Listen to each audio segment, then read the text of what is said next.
What's good, YouTube? You're here again with the Fantasy Football Interns, Ashton, Justin, Logan. And this episode, we got studs and duds for you. We got guys who you might be thinking of starting or benching. And we're going to tell you if the right move is to put them in or let them sit for another week. All right, hold on, guys. Speaking of starting and benching, I have a question about my personal team. Now, I know no one likes talking about their own team, but I have a question. And it might appeal to some people, you know. Yeah, let's hear that. All right, so I'm debating on my flex, guys. Our league is 2 flexes, so I'm debating between 3 guys in my last flex spot. Between Cole Beasley, George Kittle, and Taylor Gabriel. Now, hear me out, dude. Taylor Gabriel had a ton of targets last week. Cole Beasley's Dak Prescott's #1 guy, and they're going against Seattle. Their defense is not as good as it has been. And George Kittle, they're going against Kansas City. They're down Marquise Goodwin, whatever. And he has less targets to throw to. I think George Kittle's going to have a big game, especially after Jesse James just destroyed Casey's defense. I can't decide.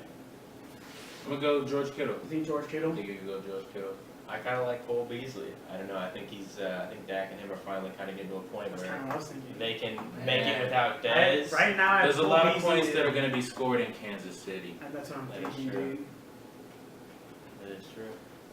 The So 49ers have been running it more, though, with Breda or whatever. Breda? My boy Matt Breida. Oh, Breida? man. Matt Breida, NFL's leading rusher. That's pretty wild. Oh, Yeah, I'm going to man. tell you Who would what have thought?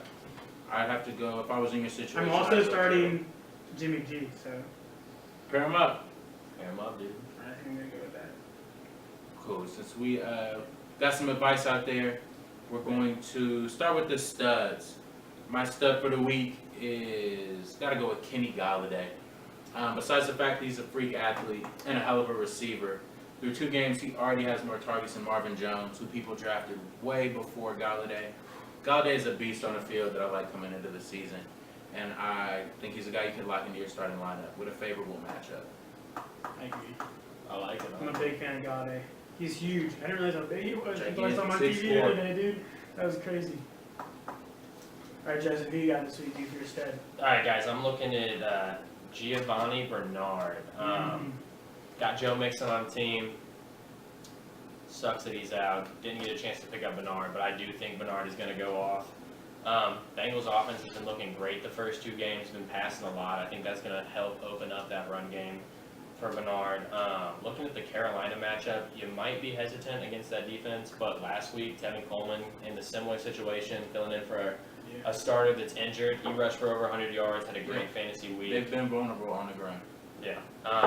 Also looking at what Bernard did just when Mixon went out of the game, 4 catches last week, so I think he'll also be a viable pass catcher in PPR, helping up rack up those points in a bunch of different ways. So I'm going with Bernard for the week.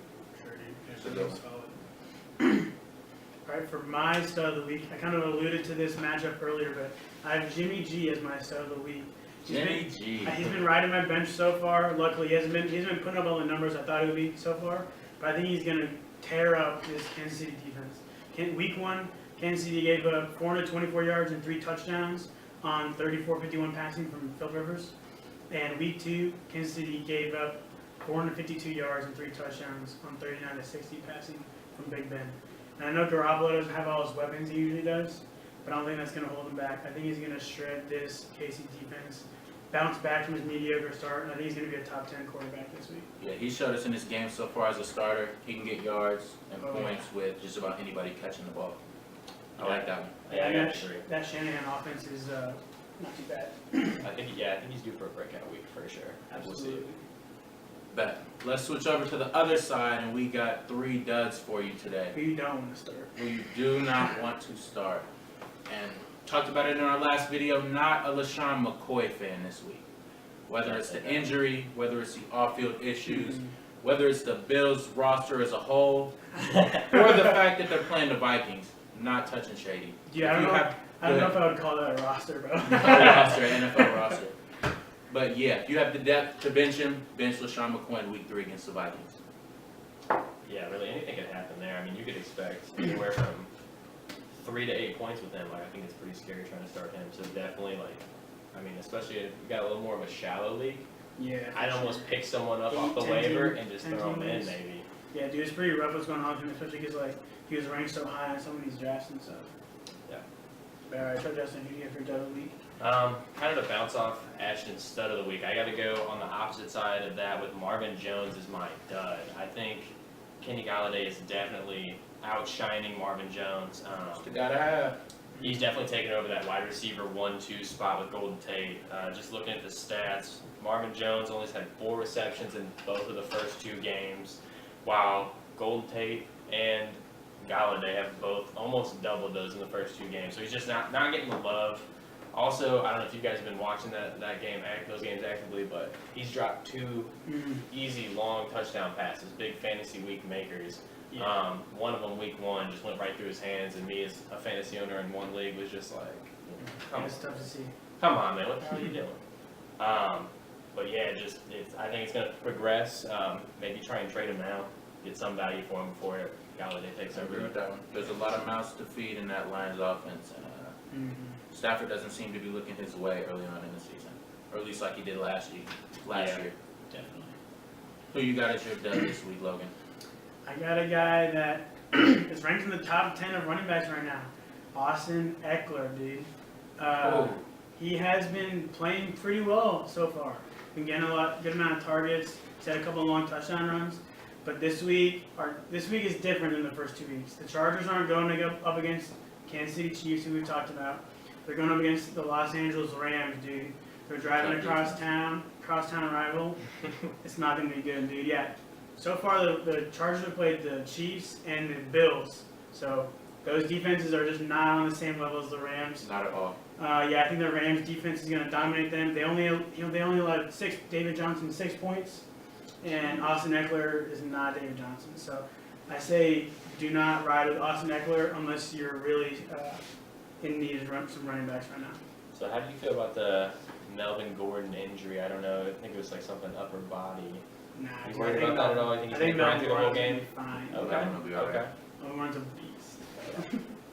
He's definitely making a push for the top running back so far this year in fantasy. Yeah, he's up there. He's up there. Before we sign off, though, stud or dud? Josh Gordon.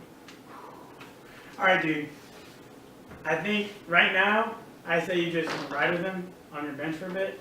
But this reminds me a little bit of what happened, what was it, like 12 years ago, 11 years ago?